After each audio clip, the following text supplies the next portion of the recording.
کچھ عرصہ پہلے ہم نے گیس لائٹنگ پہ کچھ کالمز لکھے تھے.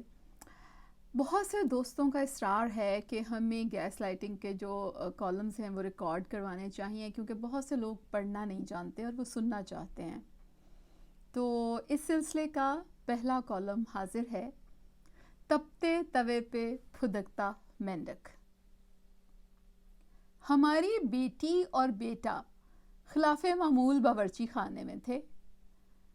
اماں کچن میں آئیے، چولہے میں گیس رک رک کے آ رہی ہے اور لائٹر بھی کام نہیں کر رہا.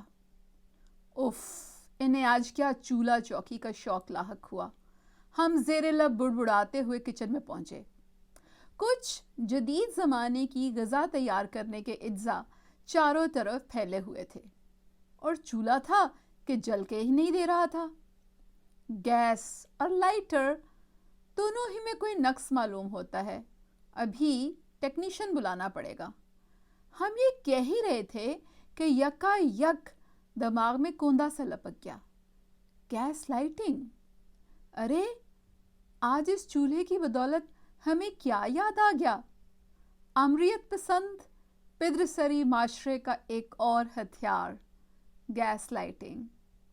طاقت اور اختیار کا کھیل، گیس لائٹنگ، جس میں ایک فریق دوسرے فریق کا نفسیاتی اور جذباتی استحصال کرتے ہوئے اس کی ذات کے یقین، اعتماد، نظریات اور خواہشات پہ متواتر تنقید کرتے ہوئے اس قدر شکوک و شبہات پیدا کر دیتا ہے کہ شکار کا اپنی ذات ہی سے یقین اڑ جاتا ہے، اعتماد کرچی کرچی ہو جاتا ہے، نظریات متزلزل ہو جاتے ہیں، اور وہ گیس لائٹر کی پیدا کردہ اس سوچ پہ ایمان لے آتا ہے کہ نقص کا منبع اسی کی ذات ہے.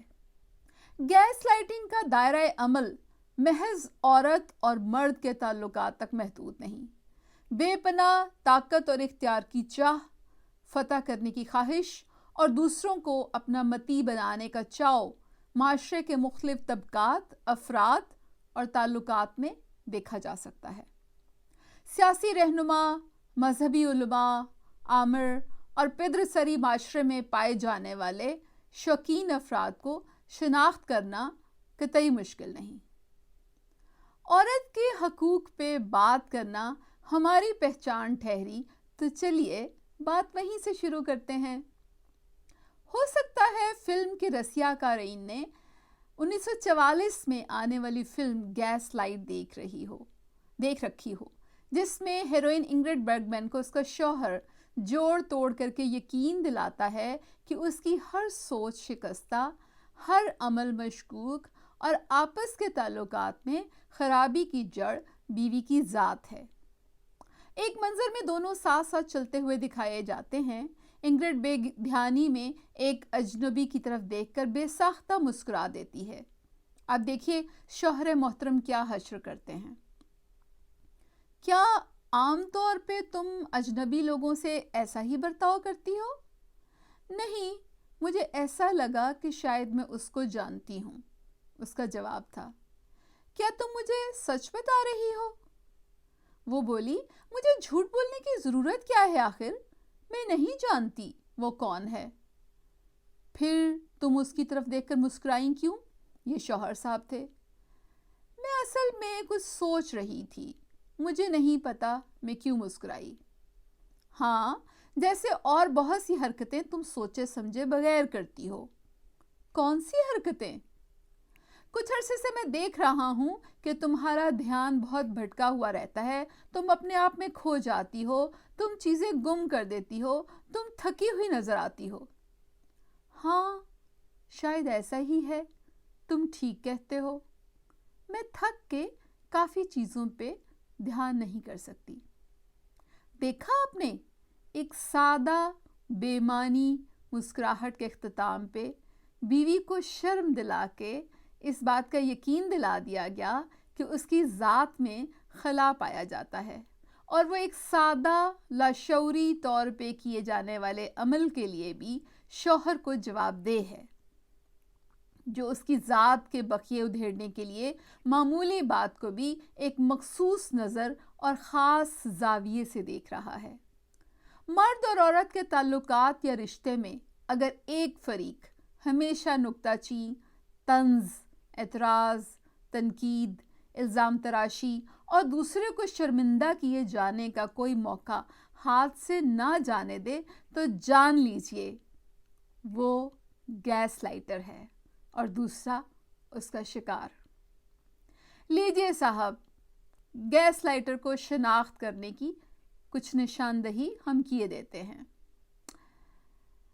نمبر 1 ہے مضبوط سفید جھوٹ۔ گیس لائٹر ایسے جھوٹ بولتے ہیں کہ جھوٹ کی اصلیت جانتے ہوئے بھی سامنے والا ان پہ ایمان لے آتا ہے۔ نمبر 2 ہے اپنے کہے کو جھٹلانا۔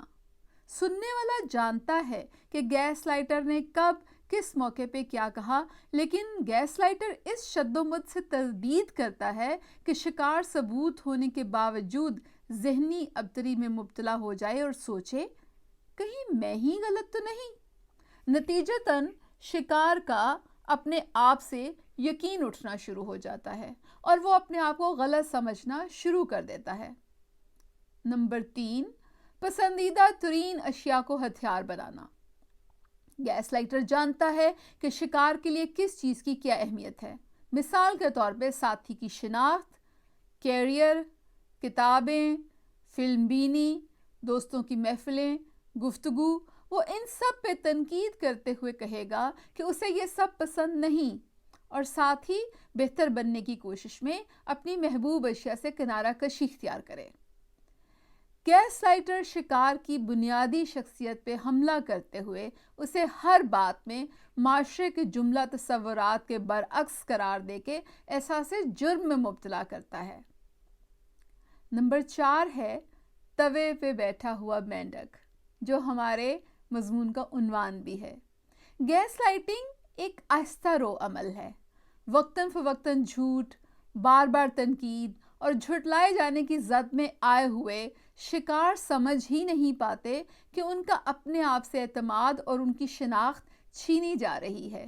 جیسے کسی مینڈک کو توے پہ بٹھا کے آہستہ آہستہ آنچ بڑھائی جائے اور مینڈک کو حرارت تو پہنچے، لیکن یہ اندازہ کبھی نہ ہو سکے کہ اس کے ساتھ ہو کیا رہا ہے۔ نمبر 5، قول و فعل بالتضاد۔ گیس لائٹر کھوکھلی باتیں کرتا ہے، اس کا فعل کچھ اور ظاہر کرتا ہے اور وہ باتوں سے میل نہیں کھاتا۔ نمبر 6، تنقید و تعریف ساتھ ساتھ۔ تنقید سہتا ہوا ساتھی ایک دن انگشت بدندہ رہ جاتا ہے جب گیس لائٹر ساتھی کی یکدم تعریف کرے اور ساتھی مزید ذہنی خلل و ہیجان کا شکار ہو کے سوچتا ہے کہ میرا شوہر یا بیوی یا ساتھی اتنا بھی برا نہیں، یہ تو میری تعریف کر رہا ہے۔ نمبر 7، ذہنی انتشار اور قوت ارادی کی کمزوری۔ گیس لائٹر بھرپور کوشش کرتا ہے کہ ساتھی کو ذہنی طور پر منتشر رکھا جائے اور ساتھی اپنی ذات پہ اٹھتے ہوئے اعتماد سے گھبرا کے پھر سے گیس لائٹر کی طرف رجوع کرنے پہ مجبور ہو جائے۔ نمبر 8، بد سے بدنام برا۔ گیس لائٹر خود چاہے جو مرضی کر رہا ہو، لیکن ساتھی کی کمزوریوں کا ڈنڈورا پیٹنا اس کا بہترین شغل ہے۔ یوں ساتھی ہمیشہ اپنے آپ کا دفاع کرنے پہ مجبور اور گیس لائٹر حملہ آور کے مقام پہ فائز رہتا ہے۔ نمبر 9، ہمنوا اور مخالف۔ گیس لائٹر بہت سے لوگوں کو ساتھی کی مخالفت میں اپنا ہمنوا بنا لیتا ہے۔ مثال کے طور پہ ایکس بخوبی واقف ہے کہ تم میں کیا برائی ہے۔ سب رشتہ دار جانتے ہیں کہ تم کچھ نہیں کر سکتے یا تم کچھ نہیں کر سکتی۔ گیس لائٹر ساتھی کی نام نہاد کمزوری کو لوگوں کے نام سے اور لوگوں کے بیچ یوں مشتہر کرتا ہے کہ ساتھی جان ہی نہیں پاتا کہ احباب میں سے کون اس کی بات پہ یقین کرے گا اور کون نہیں۔ نتیجتاً اس کا انحصار گیس لائٹر پہ بڑھتا چلا جاتا ہے۔ نمبر 10، ساتھی نارمل نہیں۔ گیس لائٹر لوگوں کو باور کرا دیتا ہے کہ قصوروار ساتھی ہے اور وہ خود معصوم۔ اگر ساتھی اپنے احباب میں گیس لائٹر کی ذہنی یا جذباتی تشدد کا ذکر کرنا چاہے، سب بیک زبان یہی کہیں گے کہ گیس لائٹر تو ساتھی پہ جان چھڑکتا ہے،